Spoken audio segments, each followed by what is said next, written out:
పిల్లలు పెద్ద అయిన తర్వాత. ఎందుకంటే మన స్కూళ్ళలో, కాలేజీల్లో, చుట్టూ ఉన్నటువంటి సమాజంలో మనం చూస్తున్నాం.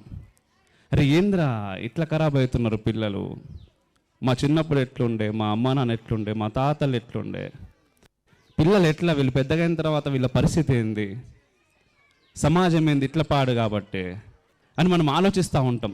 టీవీలు చూసినా, ఫోన్లు చూసినా, యూట్యూబ్లు చూసినా, ఎక్కడ చూసినా కూడా ఈ వార్తలే కనిపిస్తూ ఉంటాయి.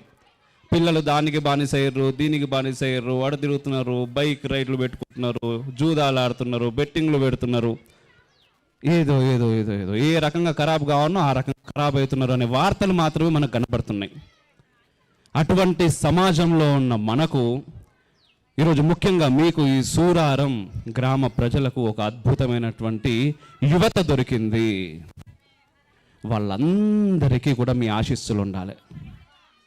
ఈరోజు పిల్లలు దాదాపుగా సంవత్సరంన్నర నుంచి మీ అందరి యొక్క ఆశీస్సులతో, మీ అందరి యొక్క సపోర్ట్తో నిలబడి గట్టిగా ఎన్ని ఆటంకాలు ఎదురైనా, ఎన్ని కష్టాలు వచ్చినా, ఎన్ని ఇబ్బందులు వచ్చినా లేదు